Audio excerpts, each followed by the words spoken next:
இருக்கின்றார்களா என்று அல்லாஹ் தஆலா கேட்கின்றார்.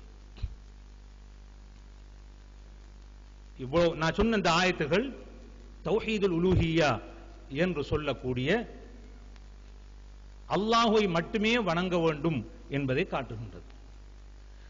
மூன்றாவதாக தௌஹீதுல் அஸ்மாஇ வஸ்ஸிஃபாத், குர்ஆன் ஹதீஸிலே அல்லாஹ் தன்னை பற்றி கூறிய தன்மைகள் திருநாமங்கள் அனைத்தையும் நாங்கள் உள்ளால் உள்ளபடி நம்ப வேண்டும்.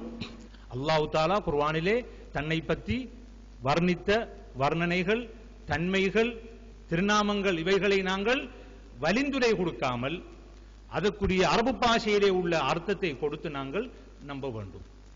இதுதான் மூன்று வகையான தௌஹீதுகளாகும். இதை நீங்கள் சூரத்துல் எப்படி நாங்கள் ஃபாத்திஹா சூரத்தை பாடமாக்கின்றோமோ அதே போன்று நாங்கள் பாடமாக்கி வைத்திருக்க வேண்டும். என்ற இது இஸ்லாத்துடைய தௌஹீத் என்று சொல்லி பாவிக்கும் நினைக்கப்படாது. தௌஹீத் ஒரு குறிப்பிட்ட ஒரு குழுவினர் புரிய சொத்தண்டு இல்ல. தௌஹீத் என்பது ஒவ்வொரு முஸ்லிமுக்குரிய சொத்து, அது ஒவ்வொரு முஸ்லிமுக்குரிய ஒரு உரிமை. அதை ஒரு குறிப்பிட்ட ஒரு குழுவினரை கொண்டு போய் நாங்கள் மட்டுப்படுத்த முடியாது. எனவே ஒவ்வொருவரும் நாங்கள் இந்த மூணையும் பாடமாக்கிக் கொள்ள வேண்டும். முதலாவதாக தௌஹீத் அர்-ருபூபிய்யா, வானம் பூமியை படைத்தவன் அல்லாஹ் என்று நம்புதல். இரண்டாவதாக தௌஹீத் அல்-உலூஹிய்யா, எங்களுடைய வணக்கங்கள் அனைத்தையும் அல்லாஹ்வுக்கு மட்டுமே செலுத்துவது. அத்துடன் அல்லாஹ்வும் ரசூலும் எங்களுக்கு கற்றுத்தந்தது பிரகாரம் அந்த வணக்கத்தை செய்வது. அடுத்ததாக மூன்றாவது, அல்லாஹ் தன்னை பற்றி என்னென்ன வர்ணனைகள், என்னென்ன தன்மைகள், என்னென்ன திருநாமங்களை அல்லாஹ் தஆலா சொல்லியிருக்கின்றானோ அவைகளை நாங்கள் வலிந்துரை சொல்லாமல் நம்புவது. இவைகள் தான் மூன்று அம்சங்களாகும். இப்பொழுது நாங்கள் ரசூலுல்லாஹி ஸல்லல்லாஹு அலைஹி வஸல்லம் அவர்களை பின்பற்ற வேண்டும் என்று சொல்லும் பொழுது அதிலே எதிராக வருகின்ற விஷயம்தான் அல் பித்அத், மார்க்கத்திலே ஏற்படுத்தப்பட்ட புதிய விடயங்கள். இந்த மார்க்கத்திலே புதிதாக ஏற்படுத்தப்பட்ட இந்த விடயங்கள் என்ன என்பதை நாங்கள் அறிந்து கொள்ள வேண்டும். ஏனென்றால் இப்பொழுது இந்த தௌஹீத் பிரச்சாரத்தில் செய்யப்பட்ட இந்த கோளாறுகளுக்கு காரணம் என்னவென்றால் பித்அத்தை பற்றிய தெளிவில்லாத காரணம்தான். இந்த தெளிவில்லாத காரணத்தினால் பித்அத் இல்லாத விஷயங்களை எல்லாம் பித்அத் என்று சொல்வதும், பித்அத்தான விஷயங்களை சுன்னத் என்று சொல்லுகின்ற நிலைமையும் மாறியிருக்கின்றது.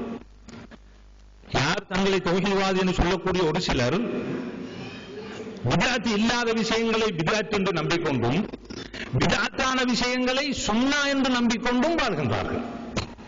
எனவே நாங்கள் பித்அத் என்றால் என்னவென்று நாங்கள் அறிந்து கொண்டோம் என்றால் எங்களுக்கு இலகுவாக இருக்கும் இந்த ஒவ்வொரு குழுவினரை நாங்கள் இனம் கண்டுகொள்வதற்கு. பித்அத் என்று சொன்னால் ரசூலுல்லாஹி ஸல்லல்லாஹு அலைஹி வஸல்லம் அவர்களுடைய காணப்படாத ஒரு விடயமும் அதற்கு குர்ஆன் ஹதீஸிலே ஆதாரம் இல்லாத விடயம் தான் பித்அத். இரண்டு விஷயங்கள் இருக்கின்றன. முதலாவதாக பித்அத் என்றால் ரசூலுல்லாஹி ஸல்லல்லாஹு அலைஹி வஸல்லம் அவருடைய காலத்தில் காணப்படவில்லை. இரண்டாவது, அந்த காணப்படாத விஷயத்துக்கு ஆதாரம் இருக்கின்றதா என்று குர்ஆன் ஹதீஸை நாங்கள் ஆய்வு செய்து பார்க்கும் பொழுது அப்படியான ஒரு ஆதாரம் எதுவுமே கிடையாது. அப்பொழுதுதான் நாங்கள் பித்அத் என்று சொல்லுவோம். உதாரணமாக வைத்துக் கொள்ளும் ஒரு விஷயத்தை நாங்கள் கண்டுவிட்டோம், ரசூலுல்லாஹ் காலத்தில் இருக்கவில்லை, ஆனால் அதற்கு குர்ஆன் ஹதீஸிலே ஆதாரமாக இருந்தால் அதை நாங்கள் பித்அத் என்று சொல்ல முடியாது. ஒரு சாதாரண உதாரணம், ரசூலுல்லாஹ்வுடைய காலத்திலே நாங்கள் ஓதக்கூடிய குர்ஆன் அனைத்தும் இரண்டு மட்டைகளுக்கு மத்தியிலே சேர்க்கப்படவில்லை. ரசூலுல்லாஹி ஸல்லல்லாஹு அலைஹி வஸல்லம் அவருடைய காலத்துக்கு பிறகுதான் அது பல காரணங்களுக்காக அவைகளை நாங்கள் சொல்லி பேச்சை நீட்டிக் கொள்ளவில்லை. குர்ஆனை சிலர்கள் தவறாக ஓதியதும், சில எழுத்துப்பிழைகள் ஏற்பட்டதும், இப்படியாக சில காரணங்களுக்காக வேண்டி குர்ஆன் இரண்டு மட்டைகளுக்கு மத்தியில் சேர்க்கப்பட்டது. எனவே குர்ஆன் ஒரே இரண்டு மட்டைகளுக்கு மத்தியில் சேர்க்கப்பட்ட உடைய ரசூலுல்லாஹ்வுடைய காலத்தில் இருக்கவில்லை. ஆனால் குர்ஆன் ஹதீஸிலே நாங்கள் பார்க்கும் பொழுது அப்படி சேர்ப்பதற்கு எங்களுக்கு அனுமதி இருக்கின்றது. நீங்கள் குர்ஆனை ஓத வேண்டும், குர்ஆனை கொண்டு அமல் செய்ய வேண்டும், குர்ஆனை நாங்கள் கற்றுக் கொடுக்க வேண்டும் என்றால் குர்ஆன் பரவலாக ஆங்காங்கே ஒரு இடத்திலே ஒரு ஜுஸு, இன்னொரு இடத்திலே ஒரு ஜுஸு, இன்னொரு இடத்திலே ஒரு சூரத்து, இன்னொரு இடத்திலே ஒரு சூரத்து இருக்கும் பொழுது எப்படி நாங்கள் குர்ஆனை முழுமையாக ஓதுவது அல்லது குர்ஆனை எவ்வாறு நாங்கள் நடைமுறைப்படுத்துவது? இந்த ஆதாரத்தை வைத்து நாங்கள் இது பித்அத் இல்லை என்று சொல்வோம். இந்த பித்அத்தை நாங்கள் மூன்று வகையாக பிரிக்கலாம். முதலாவதாக அந்த பித்அத்தை நம்புபவர் காபிராகி விடுவார். அல் பித்ஆ அல் முகஃபிரா, பித்அத்தை செய்பவர் காபிராகி விடுவார். உதாரணமாக அத்வைத கொள்கை ஒருவர் நம்பினால் அவர் முஸ்லீமாக இருக்க முடியாது. அதே போன்று அல்லாஹ் அர்ஷின் மீது இல்லை என்று நிராகரித்தால் அவரும் ஒரு முஸ்லிமாக இருக்க முடியாது. ஒரு தேவை ஏற்படும் பொழுது அப்துல் காதர் ஜீலானி அல்லது ஏனைய கடவுள்களை கூப்பிட்டால் அவரும் என்ன செய்ய முடியாது, ஒரு முஸ்லிமாக இருக்க முடியாது. இந்த பிதஅத்துகள் ஈமானை பழுதாக்கக்கூடியது, ஈமானை பழுதாக்கக்கூடியது. அடுத்ததாக பிதஅத்துல் முஃபஸ்ஸிகா, அந்த பிதஅத்தை செய்யும் பொழுது அவர் ஃபாசிக்காக ஆயிடுவார். இஸ்லாத்தில் ரெண்டு இருக்குது, காஃபிர் என்பது வேறு, ஃபாசிக் என்பது வேறு. காஃபிர் என்றால் இஸ்லாத்தை விட்டு அப்பாற்பட்டவர், ஆனால் ஃபாசிக் என்றால் ஒரு பாவி, ஒரு பாவத்தை செய்திருக்கிறார். எனவே உதாரணம் எடுத்துக்கொள்வோம், கபர்களிலே பள்ளி கட்டுவது, மௌலிது நபி கொண்டாட்டத்தை நடத்துவது, அடுத்தது தனித்து நோன்பு நோட்டு பெருநாள் கொண்டாடுவது, இதுவும் பிதா முஃபஸ்ஸிகா.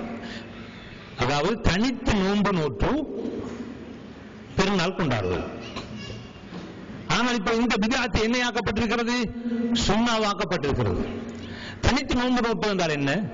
முஸ்லிம்கள் ஒரு தலைமைத்துவத்தின் கீழ் ஒரு நாளை நோன்பின் ஆரம்பமாகவும் உறுதியாகவும் தீர்மானிக்க ஒரு குழுவினர் பிரிந்து இல்லை எங்களிடத்திலே ஆரம்பம் இவ்வாறு என்று தனித்து நோன்பு நோட்பது.